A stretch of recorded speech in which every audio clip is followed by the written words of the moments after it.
The wind screamed like a tortured soul, shrieking through the jagged black cliffs of the island, a forsaken speck of rock off Iceland's frozen coast. It didn't whistle nor sigh, it howled like a banshee. It wailed through the empty vastness of the sea. Waves dark like spilled ink, they crashed violently against the stone, their endless fury matched only by the torment within these cursed shores. Above the pale moon hung like a sliver of bone, a watchful eye over the mist-choked field below. The land lay breathless, frozen in eerie silence except for the restless wind and the relentless sea. A thin mist curled over the earth, creeping like grasping fingers of the dead. A lone Viking stood watch, his breath foggy in the bitter air, chest rising and falling, steady defiance, his grip tightened around the hilt of his sword, knuckles white. Something was out there, not the shifting shadows, not a foraging beast, something neither dead nor alive. The night was thick with silence. The Viking stood frozen, his breath quick, his grip tightening around his sword. What lingered in the mist was dark. It had a shadow, it had a form. It was present, and it breathed as it stood. To understand this fear, we must leave the haunted island for a moment and step back into the world of the Norse. Their beliefs, their battles, their unshakable certainty that death was not always the end. Imagine a world where the dead did not rest, where warriors could return, not as legends but as something much darker. For the Vikings, life and death were merely two sides of the same blade. Restless dead, wandering spirits, and unseen forces, those were not mere legends to Vikings but accepted truths, shaping and influencing every battle, every burial, every whispered prayer to the gods. They knew that some souls bound by hatred or greed did not pass on to Valhalla or Hell's embrace. These were the restless dead, the ones who refused to stay buried. But what were they? And more importantly, how did one avoid becoming what they feared? The Vikings lived and died by one measure: honor. A man's worth wasn't counted in silver or land, but in his name, carved into the memory of those left behind. Die well and your deeds were sung in the mead halls for generations. Die in disgrace, well, let's just say you'd be lucky if anyone remembered your name at all. The Norse didn't fear death, they feared a meaningless death. No warrior wanted to rot in the ground, forgotten, or worse, linger on as something cursed. Honor meant everything. It was the golden ticket to Valhalla, Odin's grand hall of endless feasting where mead flowed like a river and warriors spent eternity fighting and feasting. A perfect balance of violence and indulgence, much like a good Viking on the weekend. But dishonor, that was a fate worse than hell itself. According to the Vikings' code of wisdom, cattle die, kinsmen die, you yourself must die. But one thing never dies: the fame of the dead man's deeds.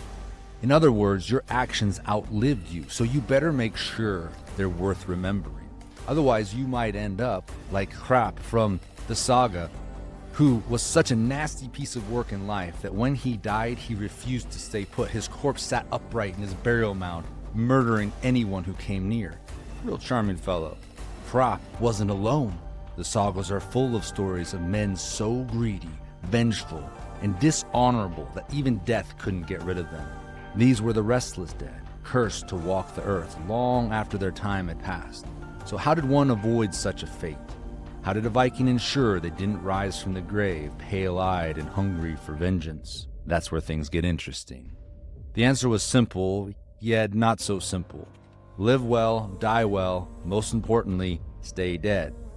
Vikings took every precaution to ensure the dead remained where they belonged. Burials were not just ceremonies, they were safeguards. A proper send-off wasn't about making the deceased comfortable, it was about making sure they didn't come back. The sagas tell of warriors burned in their ships, the wealth sent with them to the afterlife. This wasn't just about status, this was a form of insurance. If a man had all he needed in death, why would he crawl back for more? But for those who weren't so lucky, things got grim. Take Glamr from the Grettir Saga, a man so ill-tempered in life that when he died, he returned even worse. No burial rite could keep him down because he became what Vikings feared most. He became a Draugr. Swollen, dark, and seething with malice, he roamed the countryside, ravaging flocks and terrorizing men with the strength to crush bones and the power to curse with a mere gaze. No one wished to cross paths with such a vengeful creature. To prevent such horrors, Vikings took drastic measures. Bodies were bound, buried face down, even staked through the chest with iron rods, just to be sure. Sub-legends even speak of beheading the dead or breaking their legs, ensuring they couldn't walk the earth again. But was this all just superstition? Remember, these are the same people who believed in giant wolves swallowing the sun and world-ending serpents coiling beneath the sea. Superstition or not, the Norse took no chances when it came to the dead. They had seen too much, heard too many stories, and lost too many lives to ignore the restless ones, those who clawed their way back from the grave, refusing to be forgotten. Across the sagas, one thing is clear: if a Draugr rose, it had to be stopped. And the methods were as grim as the creatures themselves. It was better to keep the dead comfortable, lavish treasure, food, and weapons to keep them content in the afterlife. But if a man was feared in life, he would be feared even more in death. His burial would be anything but honorable. When a Draugr rose, there was no negotiation, no reasoning, no mercy. It was a threat that had to be dealt with swiftly, before its hunger spread like sickness through the land. Unlike ghosts of latter folklore, the Draugr was physical, a walking corpse of immense strength, immune to normal weapons, and utterly relentless. So what did the Vikings do when one returned? If a Draugr was terrorized in a village, the first step was always battle. But this wasn't an ordinary fight. A Draugr did not bleed, it did not tire, and it could shatter bones with his bare hands. Blades often failed against them. Only the strongest, bravest warriors stood a chance. Some sagas tell of heroes wrestling the Draugr, using brute force to overpower it. Others speak of warriors using fire-hardened stakes to pin the creature to the ground.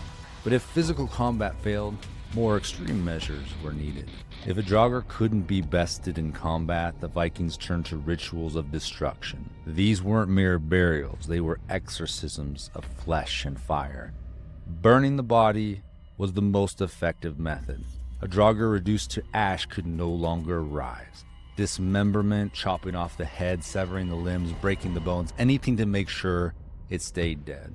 Driving iron through the corpse. Vikings believed iron had special power against the supernatural. A spear, sword, or even nails driven through the Draugr's chest could pin him to the grave. The most terrifying Draugr were never alone. Perhaps the most chilling belief: one Draugr could create more. It was said that if a Draugr was left unchecked, its presence could taint the land, spreading disease, madness, and even rising others from the dead. This is why it had to be stopped quickly. If one village failed to act, they might all be swallowed by the curse, and no one knew this better than those who lived in the shadow of Glamr. The villagers had tried everything. They avoided his burial site, whispered prayers to the gods, and barred their doors at night, hoping the creature wouldn't come for them. But the dead do not respect walls, they do not bargain, and they do not grow weary. Glamr had become more than a mere corpse returned. He was a force of terror, stalking the hills at dusk, crushing men in their sleep, turning the bravest warriors into cowards before they even laid eyes on him. Glamr was feared long before he became a Draugr. A man of great strength, but foul temper, he was known for his wild ways and reckless defiance of the gods. Unlike most Vikings, who honored the old ways, Glamr had no patience for prayers or rituals. He mocked the customs, refused to fast before Yule, and he scorned the protection that others sought from the gods. Some called him cursed even in life. Then came the fateful night. Glamr had taken up work as a shepherd, tending flock in the harsh Icelandic winter. One evening he did not return. When the villagers searched for him at dawn, they only found blood on the snow, wolf tracks circling like vultures over a fresh kill. But they never found a body, not at first. Then on the third day, he was back. His corpse, swollen and dark, laid sprawled in the valley, his face twisted in a grotesque mask of terror. No one knew it had killed him, but the fear in his dead eyes told them one thing: it had not been wolves. The villagers buried him as quickly as they could, but they had waited too long. Whatever had taken Glamr had cursed him, and now he would never rest. Glamr had risen, and he was hungry. By the time Grettir the Strong arrived, the land was already poisoned by fear. The village sat in a deathly hush, the kind of silence that comes when people are too afraid to speak of what haunts them. Doors remained bolted long before sunset. Hearths were left cold, and no one dared to tend their flock beyond midday. The people, they were warriors, farmers, survivors of harsh winters and long battles, yet here they cowered like hunted prey. Something was out there, something they refused to name. Grettir heard the rumors before he even set foot in the village. The cursed thing lurked in the hills, once a man, now something worse. It crushed livestock, tormented the living, and turned even the bravest men into trembling shadows of themselves. The villagers begged him not to go, not to seek it out. But Grettir was no ordinary man, and if this creature refused to stay buried, then Grettir would put it down himself. The hunt for Glamr had begun. Grettir wasted no time. He listened to the stories, he measured the fear in the villagers' eyes, and he rode straight into the hills where no one else dared to go. The shepherd's valley was eerily still, the kind of silence that did not belong in the living world. The ground was frozen hard, the last light of day bleeding over the horizon like an open wound. Grettir could feel it before he saw it, the weight of something unnatural pressing against the air, thick as the coming night. Then, at the mouth of the valley, he found it, Glamr's burial mound. It had been torn open from the inside. Grettir knelt, running his fingers over the frozen dirt, and smirked. Not even the grave wants him. The sun dipped below the horizon. Shadows stretched long and hungry across the valley. And then, the first sound, a deep, ragged breath. Not the wind, not an animal, something waiting. Grettir stood slowly, rolling his shoulders, flexing his fingers around the hilt of his sword. "Come on then," he muttered, voice steady as steel. The night had come, and so had Glamr. Grettir did not move. A man who flinched was a man who died. He had faced beasts before, he had slain men in battle, crushed bones with his bare hands, but this was different. This was not a beast, this was not a man. Then, from the darkness he saw it. Glamr stood at the edge of the valley, a towering figure, bloated and blackened in death. His eyes, pale and burning with cold fire, locked onto Grettir with something worse than rage, hunger. His skin was stretched too tight, his body twisted by the grave's embrace. He should have rotted, he should have withered away, but instead he had grown stronger, and then he moved. Not rushed, not wild, but with the slow, confident steps of something that knew it could not be stopped. Grettir tightened his grip on his sword, his muscles coiled, every instinct screaming for him to strike. But then Glamr spoke. "You'll never know peace." The words should have meant nothing, but they did. A weight settled into Grettir's chest, something cold and ancient, something he could not shake. Glamr was smiling. Then the Draugr lunged. The fight was on. Grettir had fought against giants before. This was worse. Glamr was not fast, but he did not need to be. He moved with the slow, crushing weight of a nightmare made flesh.